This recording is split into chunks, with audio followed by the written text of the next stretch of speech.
দেখো আমি এখানে 1 কিলোর মতন ময়দা নিয়ে নিয়েছি।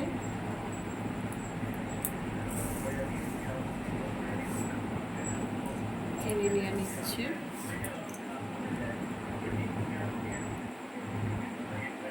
নুন নিয়ে নিলাম একটু। ইস্ট নিয়ে নিচ্ছি।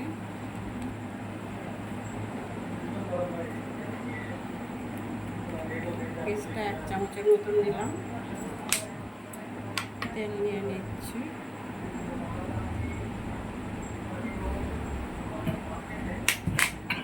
আর আজকের আমি এটা ছোলা ভাটুরে রান্না করব।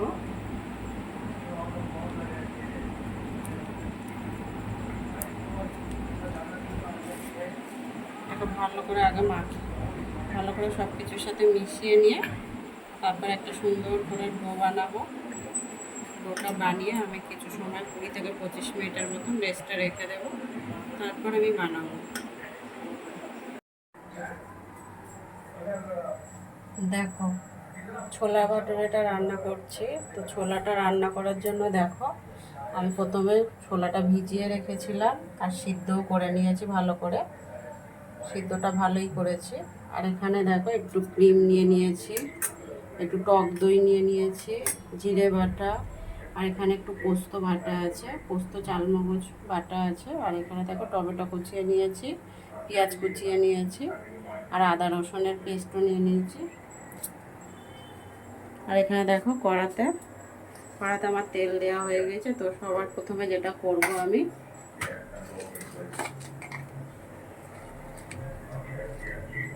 তিনটে দেখো গোটা শুকনো লঙ্কা দিয়ে দিচ্ছি। আর আমি পেঁয়াজ কুচিটার সাথে 2টো কাঁচা লঙ্কাও নিয়ে নিয়েছি।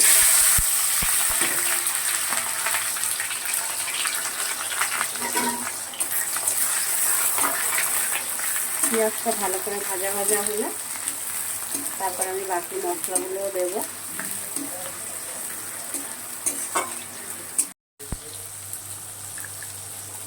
দেখো পেঁয়াজটা আমার ভাজা ভাজা হয়েছে। এবার আমি আদা রসুনের পেস্টটা দিয়ে দিচ্ছি।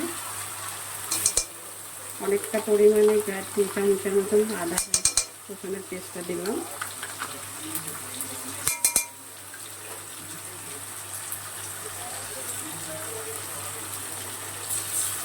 জিরে বাটা দিচ্ছি।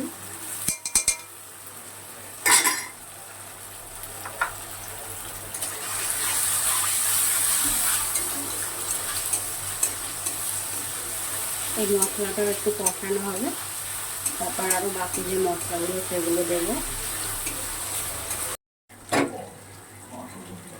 দেখো এই মশলাটা আমার ভালো করে কষানো হয়ে গিয়েছে, তেল ছেড়ে দিয়েছে মশলা থেকে।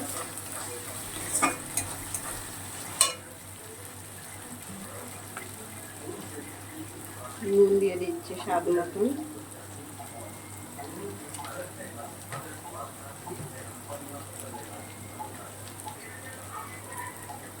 হলুদের গুঁড়ো দিয়ে দিলাম।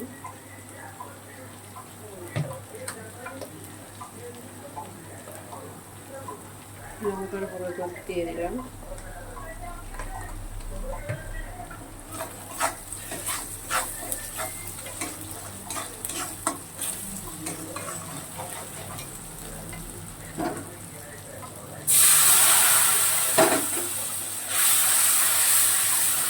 এই মশলাটাও আরেকটু কষানো হবে, তারপর বাকি যে ক্রিম আর টক দইটা আছে ওটাও দিয়ে দেবো।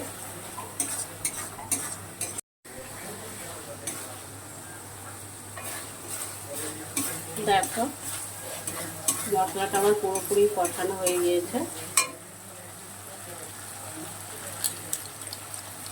এবার আমি ক্রিমটা দেখো ভালো করে ফাটিয়ে নিয়েছি, ফাটিয়ে নিয়ে ক্রিমটা দিয়ে দিলাম।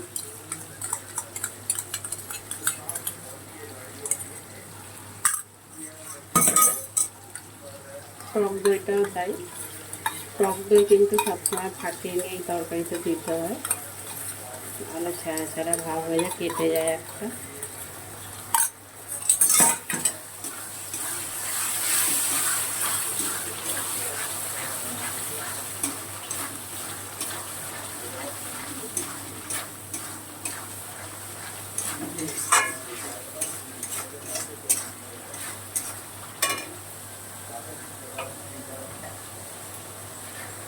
এবার আমি দিয়ে দেবো সামান্য একটু চিনি।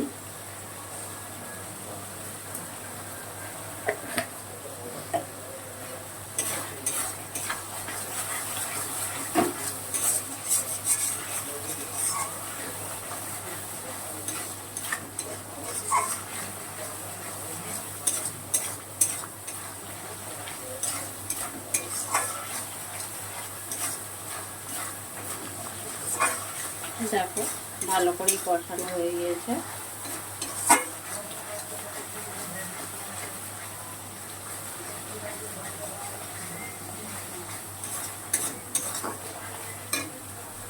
এবার আমি ছোলাটা দিয়ে দিচ্ছি।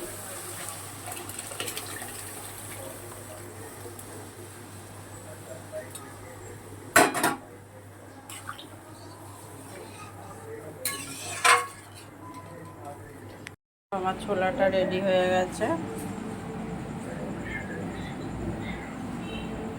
নামিয়েও নিয়েছি। রান্না কমপ্লিট হয়ে গেছে, নামিয়ে নিয়েছি। এদিকে দেখো ছোলা ওদিকে রেডি, বাটোরাগুলো এগুলো ভাজবো। ভালো করে মেখে আমার বেলাও হয়ে গিয়েছে, সব একসাথেই আমি বেলে নিয়েছি। আর এদিকে কড়াই দেখো তেল দেওয়া হয়ে গেছে, তেল গরমও হয়ে এসছে দেখো। এবার আমি একে একে সব ভেজে নেব। দেখো হয়ে গেছে।